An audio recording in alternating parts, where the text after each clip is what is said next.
Good afternoon, everybody, and welcome to another live edition of Saints Insider. I'm Zach Ewing with Luke Johnson, Jeff Duncan, and Rod Walker. We are here on a game week. Exciting times, exciting news today. We got some bizarre headlines, some more important headlines, and we've got a game to look forward to on Sunday, boys. So Titans at Saints, noon on Sunday. The Derek Carr era starts officially, and man, it just feels like the preseason lasts longer every single year, but the regular season finally here, Luke. Yeah, thank goodness, man. I'm so sick of writing about what could be with this team. I'm actually looking forward to definitely not overreacting at all to what we see in week one, like maybe we have done in recent years. I'm sure we'll have over. I just remember the last year's game when they had the thrilling comeback in the fourth quarter, and you're like, man, think about what this offense could be. And Demario Davis is out there carrying the Falcons flag to the post-game press conference, and Dennis Allen saying, I hope they're not all like that. And, I think they would have taken a whole lot more like that one than they ended up getting last year. Yeah, unfortunately, they were not all like that for the Saints. So, anyway, yeah, we'll have Overreaction Monday next week, and we'll talk about it's funny because you don't hear a lot about the Saints on these national shows that are previewing the NFL this week, and we'll talk more about that. We also have Jake Haener suspended, as Jerry says. So lots to talk about. Let's dig into that a little bit, and we'll also talk some Titans Saints. We have another show coming on Friday, a full preview of that game. But the headline of the day, third-string quarterback Jake Haener tests positive for a banned substance. He says he has no idea how it got into his system. Dunk, you've been around a long time, but this is one of the stranger headlines you'll see. Yeah, I think if you were picking the least likely player on the team, it would probably be Blake Grupe and then Jake Haener. I mean, he's a little guy, certainly not someone you would expect to have this kind of thing, but it's probably what he's alluding to. He's got something, he was taking some kind of supplement, who knows what it was, that was on the list. And look, the league has no sympathy. They give you detailed instructions on what is allowed and what's not, and they're pretty cut and dried on it. So I don't think he's going to have much luck if he tries to appeal this. Look, it's not going to affect the Saints on the field. Jake Haener was not going to play. If he was, the Saints were going to be in trouble. But it obviously is tough for the kid, the rookie coming in here his first year, going to be running the scout team at practice, going to get his first game check next week, and now that's all by the wayside, and it's just not the way you want to start your NFL career. Yeah, Rod, what was your reaction when you saw this headline? Because I think I did a triple take. Yeah, I was actually driving and I saw it. I had to make sure I had the right name, and it was Jake Haener indeed. So that was my first thing. But like Jeff said, I mean, it's not going to affect this team one bit. But still, just when these guys, you get in trouble for that, I mean, it's just going to stick. Last year this time, DeAndre Hopkins had a 6-game suspension as well, and he's actually coming to town this week, which is why I mentioned him. But so yeah, I mean, it's just a part of it, and there's really no way of getting, you're not going to win any appeals or anything. The rules are pretty cut and dry on it. Who was the last Saint? Was it Onyemata? The last one? Yeah.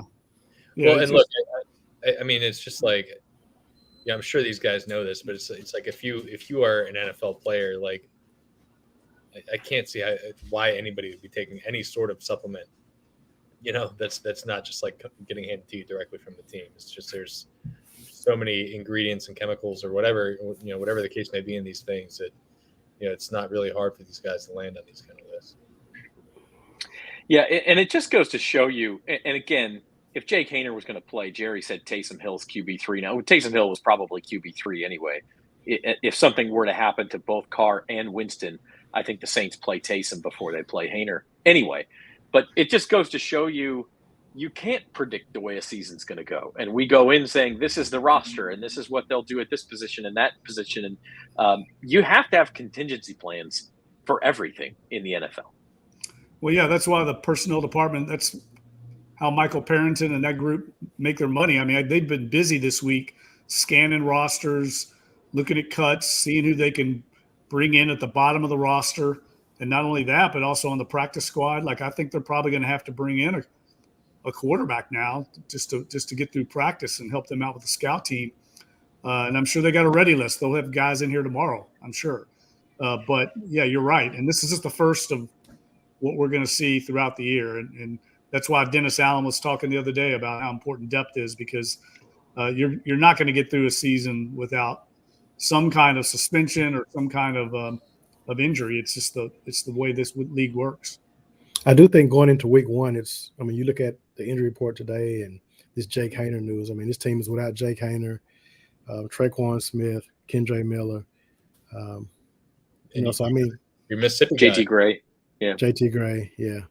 So, you're missing some guys, but I think, if you want to miss some guys, JT's actually obviously going to be a big absence, but I think you can feel like you can get by with the guys who are going to be out. So if you want to look for some silver lining, that would be it. Well, the biggest guy is obviously Alvin Kamara. That's definitely going to have a huge impact on the game. But the best thing about that is they've had all offseason to prepare for it. So, they'll have a game plan. It's not like they lost him and have to come up with something in a week and find a replacement. Right. That's what they signed Jamal Williams for. So I think you're right. In the grand scheme of things, they're about as well off as you could be. Unfortunately, though, one of the ways they prepared for that was to draft Kendre Miller in the third round, and it's looking more and more the closer we get to game day that he's not going to be out there. We don't know that for sure yet, but guy hasn't been practicing for a week now, maybe a little bit more. Wasn't out there at practice today, so they are pretty thin at running back at the moment. Yeah, look, a rookie running back missing the Wednesday practice for a game, probably not going to play. Highly, highly unlikely. Yeah, the three running backs working out today were Jamal Williams, who's going to start, but then you had Kirk Merritt and Tony Jones are probably your second and third running backs for Sunday against Tennessee. So it's a little thin at that position. And I think, we'll talk more about the Titans game on Friday, but this is a game that's going to be decided on the line of scrimmage, and you're going to want to run the ball to set up the pass against this team. And this is a team that led the league in run defense last year, so they're not going to be easy to run on anyway. Yeah, look, I think they'll be fine though. They're going to. I think Jamal Williams can be a workhorse, and then Luke and I were talking today at practice. I think Taysom Hill is going to be a big part of the running game. While Alvin Kamara is out, and the fact that Kendre Miller's out, I think you lean on him to be a lot of your short yardage situations. They were very successful with that last year. So that's just a kind of a unique weapon the Saints have, that they can plug him in a lot of different spots. And I think he's going to play a key role in this short period without Alvin Kamara. Yeah, the other guy in the injury report, Marshawn Lattimore, got in a limited practice today. Injury report for the Saints, by the way, brought to you by Bank Plus. And do we think Lattimore is a full go? Still limited is not the best sign, but at least he's at practice. Obviously, he's the biggest name on that list. Yeah, I think he's totally going to go. It'd be a shock to me if he did not. They'll have, and you'll see it throughout the season. People maybe sometimes lose track of this just because it's the first one in the season. But throughout the season, a lot of these guys be limited. Then they'll go out there on Sunday and have a big game. I think they just want to, especially when it's their big star players like Marshawn Lattimore, they just want to make sure they are not overdoing it in practice and they're getting him to Sunday. And the one promising thing about Marshawn, I did go up to him in his locker today and just ask him, was he, speaking to the media today, and he said he's going to talk tomorrow. So to me, that means he's probably good to go. So, yeah, and the way the NFL does these injury reports leaves a lot of wiggle room in the word limited. Limited could mean you stretched and then sat out because you're hurt, or it could mean you sat out one drill, and you're going to be fine. So both of those things are limited. As we look forward to the Titans game, guys, I think one interesting thing, because I've been listening to a lot of national podcasts and watching ESPN shows, NFL Network, those sorts of things. The Saints are as under the radar as I think you'll ever see an NFL team. People aren't saying anything bad about them. They're just not saying anything at all about them. It's if you hear anything about the NFC South, it's, the division is weak, or it's a case for why Carolina or Atlanta might surprise, or it's how bad Tampa Bay is going to be. And the Saints are they're just kind of there, Jeff. And I think they kind of like that. I got the sense from talking to Derek Carr today, like I think they feel like people don't know what's going to hit them this year. Yeah, I've written that a few times. I mean, they're either going to be really right or really wrong. There's no in between on this because you talk to coaches and players. I mean, they really think they're sitting on something big this year, something special, and we're going to find out soon. But it's unanimous almost in the locker room, and I agree nationally. I noticed that file we had this week of the power rankings nationally, and almost everyone had the Saints in the middle of the pack or in the lower third of the league. And I don't think the Saints think that at all. But the way I look at it is I think in some regards their roster is probably a middle of the pack, maybe in toward the 2019 high teens in terms of, talent and ability, but they're in such a bad division. And you look at that schedule with being matched up with the AFC South, this team could not be that good and still win 11 games. So I think those two things are a little bit diametrically opposed. And how good the Saints are, but how many games they win could be a little different discussion. Yeah, they ranked in those power rankings. You can find that file on NOLA.com/Saints. I think the highest was 13th, and it went as low as 27th in the NFL. So nobody thinks that they're a top third team in the NFL. They clearly do, even to the point where you almost get the feeling they think it's silly if people say they're not going to be a playoff team, that they're not going to be good. Yeah, and I think if you look at what you saw last year, though, I'm not really surprised. Like, if someone thinks they're not going to be good, I sort of understand it. I mean, you look at what they did last year, and if you don't believe in Derek Carr, I mean, then I can see you maybe thinking this team's not going to be good, because you look at that division. I mean, everybody else in the division has a pretty weak schedule too. They're playing the same teams pretty much. So, I mean, I understand why they think that, but I think if you're around the team like we are and you just kind of see some of the pieces, you just have a hard time thinking this team's not going to be good. Yeah, I mean, I agree with that. I think if you're basing a lot of your perception on last year or the last 2 years, which is, I mean, let's just be frank about this. There haven't even been any national media people here throughout the whole training camp. They haven't gotten a chance to see it. So, I can get it. But I think you see it here. You can see a path for Derek Carr being a better quarterback than he was during his time with the Raiders. And he's still a pretty good quarterback. And you can see some of these skill players, guys like Juwan Johnson, getting ready to just take off. Guys like Chris Olave getting ready to take off. And I think you can see here, being around these guys and seeing the confidence in them, the path for this actually being a very good NFL team, and not just one that's able to win because of its division or its schedule. I think they could. A lot of this depends on if the defense is able to maintain, which I don't think we can be counting on as a given. But I think they could definitely catch some people off guard this year for sure. There's no doubt in my mind about that. If they are better than middle of the pack or even bottom of the pack, this feels like a game in which you can make a statement. And no game is a must win, certainly not in week one. But this is the type of game that if they're the team they think they are, Dunk, like, you got to come out and kind of put your foot down, right? Well, I'm kind of going back and forth on that, Zach, because, Tennessee last year they were really hit by the injury bug as well. And, they were pedestrian offense, a lot like the Saints, and just did not play up to their expectations in any way. But they've had a good offseason. If you talk to people in their camp, it wasn't just getting DeAndre Hopkins. I mean, they feel like they've reshuffled their offensive line. They're going to be better there. They just feel like very much like the Saints, that they're kind of, people are sleeping on them if you talk to people in Nashville. So we're going to find out, right? I mean, if you look historically, Tennessee doesn't get blown out very often. I mean, they play a lot of close games. I'll be surprised if the Saints, win this game in a lopsided fashion.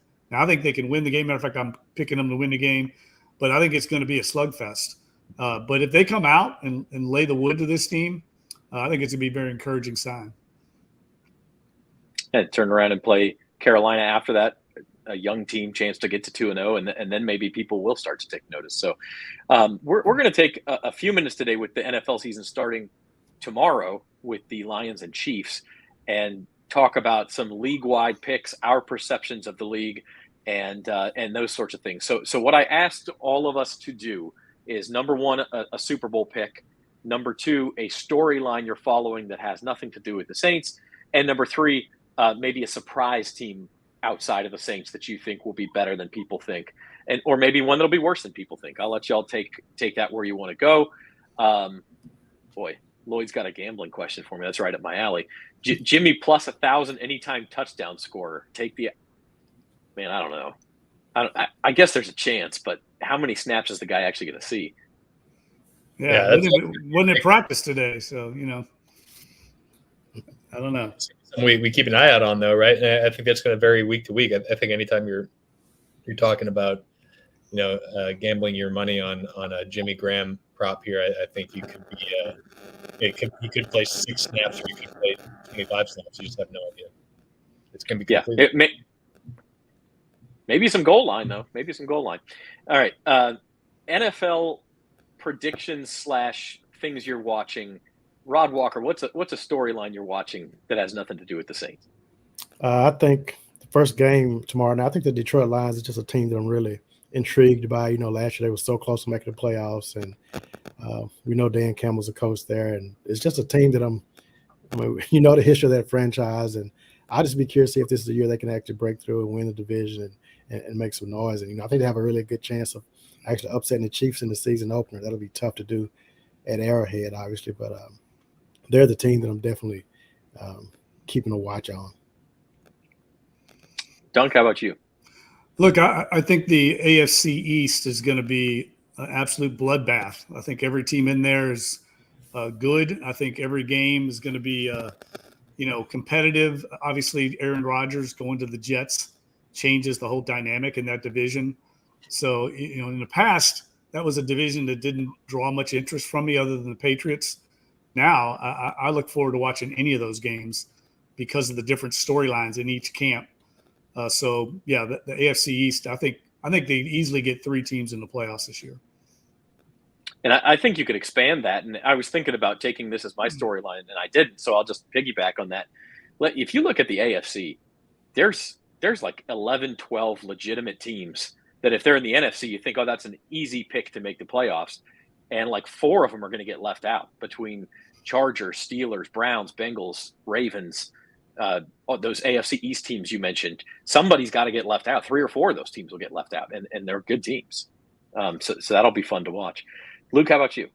Yeah, just kind of going off of that, I want to see what the hell happens in the NFC this year, right? Outside of the Eagles, who I think maybe should have a little bit more questions about them than some people are giving them. The NFC is completely up for grabs, right? I really like San Francisco. I love Kyle Shanahan as a coach, but they're counting on Brock Purdy, who has a very, very small sample size as a starter and who's coming off a torn UCL. Counting on him to be their guy. Maybe Sam Darnold if he can't get it done. That's kind of shaky. A lot of people really like the Falcons as like an underdog pick, but then you're counting on Desmond Ridder there. I have no idea what that's going to turn out like. I think Art Smith is a really good coach, but I have to see it on Desmond Ridder before I'm like able to say that they're going to be exciting in any way, shape, or form. I really don't know what you're going to get out of the NFC East. The Cowboys and the Giants were both kind of fun last year, but I think they've had a lot of change in Dallas, and Giants felt a little fluky. Are the Vikings any good? Are the Packers any good without Aaron Rodgers and the Jordan Love era starting there?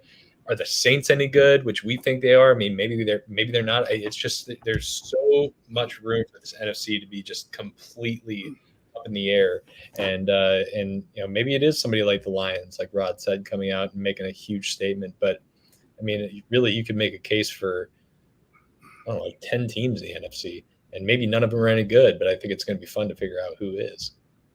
Somebody's got to be. So, okay, I think that sets the table well for a surprise team from each of you guys. Oh, let me give my storyline real quick, and that's rookie quarterbacks, because Bryce Young is taken number 1 by the Panthers. He's going to start. C.J. Stroud is taken. I guess he was technically was he the second pick by they had 2 and 3, so he was one of the top 2 picks. Second, Will Anderson. Yeah, he was second. Will Anderson third for the Texans. He's going to start, and then Anthony Richardson's going to start in Indianapolis. and he was the pick that everyone raised their eyebrows at. I'm not so sure that Anthony Richardson won't end up being better than all of them. We'll see. But I think they all have progressing to do. So and the Saints play out. The Saints play all three of those quarterbacks. I think in like the first half of the season, they play all three of those quarterbacks, like fairly early on, the first 8-9 weeks. So we'll get a firsthand look at that, and that'll be exciting. But okay, so we've set the stage here. Rod, give me a surprise team, good and or bad, that you think the expectations are way out of whack. I think a team that's going to be good, and they're in a tough division. And I know Jeff's going to probably say I'm just being a fan here, but I'm going to say the Steelers, man. I think they have a really good shot to be see, he's laughing at me. I'm shocked. There it is. Stunned. I think they're going to have a really good season. I know that division is awfully tough with the Bengals and the Ravens and the Browns, but I just think they have some really good pieces and have a chance to surprise some people. I don't know if they'll win the division, but I just think they're going to sneak up on a lot of people just because people aren't really talking about them a whole lot. And Mike Tomlin, I mean, we know the job he's done since he's been there. I mean, they never have a losing record. So I think it's just a matter if they can win some of those games that swing one way or the other. Yeah, 9-8 probably doesn't make the playoffs in the AFC, but I'd put the Steelers down for 9-8. Dunk? Yeah, their over-under is 9. I think that's a pretty safe bet that they're going to go over that. I'm with you. Look, we're going to pick our Super Bowl later. Yeah, we'll end with our Super Bowl. Okay. Well, look, no one on this podcast is going to be surprised who I'm picking, because I think the Denver Broncos are going to be really good under Sean Payton. I just think he's a proven winner. I think they underachieved drastically last year under Nathaniel Hackett. I think they've got a really good quarterback, a really good defense, and I think he's turned that culture around, and I think they're going to surprise people right out of the gate, a lot like they did here in New Orleans in 2006. So give me the Broncos. Luke? Man, are we all going to go AFC? I'm going to take the Jaguars for being a surprise team. And I know they made the playoffs last year, and they had a lot of success in their first year under Doug Peterson. But like Trevor Lawrence is an ascending talent. You're adding Calvin Ridley to that mix. And I just think that team, especially playing in a very winnable division, is ready to kind of take off. And maybe not be like a Super Bowl contender this year, but a couple right moves in the next year or two, I think they could be in that mix, and I think we're going to start to see that this season. All right, I'm going to go NFC, and I thought maybe you would go this direction, Luke. Wouldn't think of this team as a surprise team most seasons, but I think they qualify this year. Green Bay Packers, new quarterback Jordan Love is there. Don't know exactly what we're going to get out of him. By the way, he went to high school in Bakersfield, just like Derek Carr did.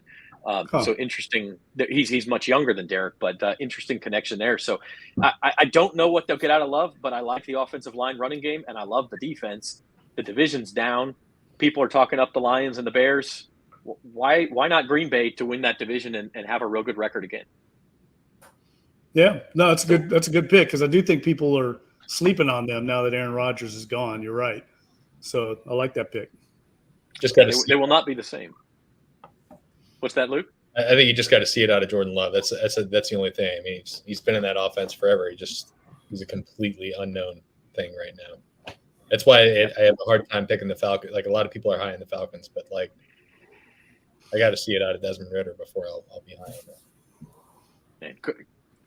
It's a quarterback's league. It's a quarterback's league. And so, with having said that, I think we'll all go with teams with real strong guys under center for our Super Bowl picks. But Rod, here we are in September the 6th. Week 1 starts tomorrow.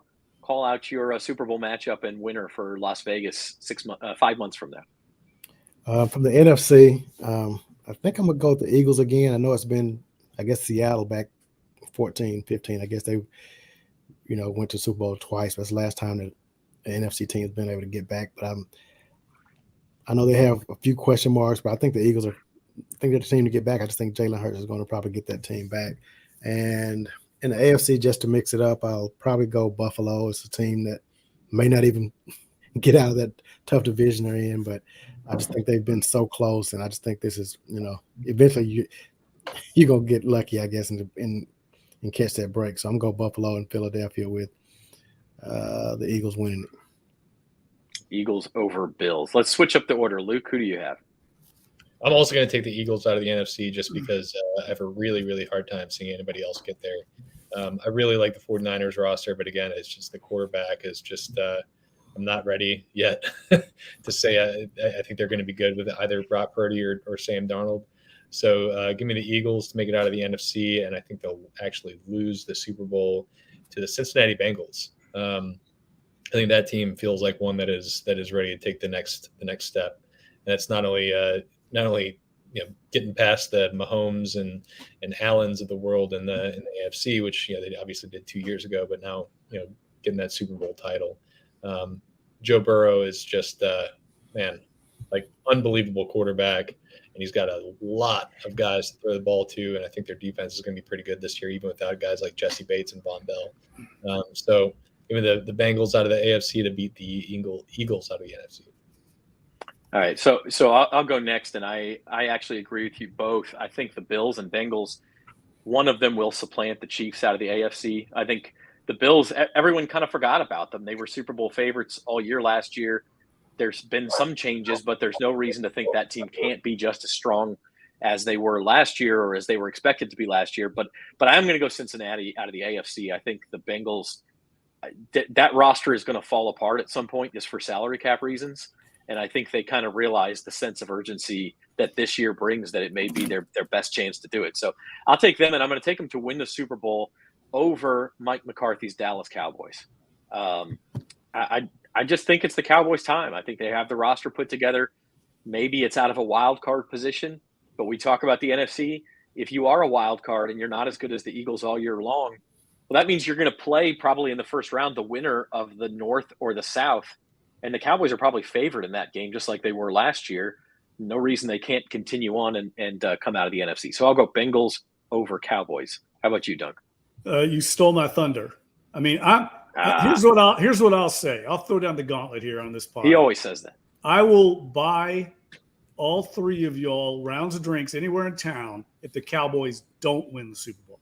All right, you got the rest of the league because the Cowboys are going to win the Super Bowl this year. There's no doubt in my mind. Wow. They're the best. We're going to have a great Clancy's night, man. I'll tell you. Yeah, we'll go to Clancy's. Have you already had a couple of drinks, Jeff? Mark it down. Mike McCarthy's going to get it done. That defense has got playmakers everywhere. They brought in Brandon Cooks to help the receiving core, CeeDee Lamb. They're loaded, man. They've got elite players, like elite playmakers, and they got a really good coaching staff. I think they're going to be the best team in the league. They were one of the best teams last year, and I think they're going to take a step forward. And then I'm going to stick with Rod Walker's Pittsburgh Steelers. I think it's going to be an old school Super Bowl. Steelers, Cowboys, man. I love the Steelers. And my boldest pick is both the Eagles and Chiefs are going to have down years. I mean, they're not going to be terrible, but if you're betting, bet the under and whatever their wins are. I think they're both due for major regression. Jeff Duncan clearly dehydrated after his run. We got to get out of here and get him some fluids. Just keep the video, Cowboys, baby. Yeah. Keep the video. Well, the video will be kept. There's no doubt about that. So we have, what do we have? 2 Bengals, a Cowboys, and did you say Eagles win it, right, Rod? Yeah, a bunch of chalk-eating weasels on here picking the Eagles. Nobody picked the Chiefs, at least. That's true. So, all right, Saints open up on Sunday. We're going to be back on this podcast feed on this YouTube channel on Friday. We got a surprise for you guys coming on Saints Insider next week as well. All sorts of new stuff in the works. But we'll be back Friday, and we're going to preview Titans Saints from A through Z. We're going to go when the Saints have the ball, when the Titans have the ball, what we think, our predictions, all of that good stuff on Friday afternoon. And then we'll be back Sunday post-game show. Saints Insider post-game show will go live within 15 minutes after the game ending, so you can all react, ask your questions, and these guys will come out of the locker room and tell us what's going on in and I guess what we're thinking is going to be an excited Saints locker room, but we will find out in just a few short days. Until then, keep it locked to NOLA.com/Saints. Give us a subscribe, a like, and a follow on these YouTube channels and podcast feeds, 5-star review, all of that good stuff. We appreciate each and every one of you. For Rod Walker, Luke Johnson, and Jeff Duncan, I'm Zach Ewing. This has been the Saints Insider.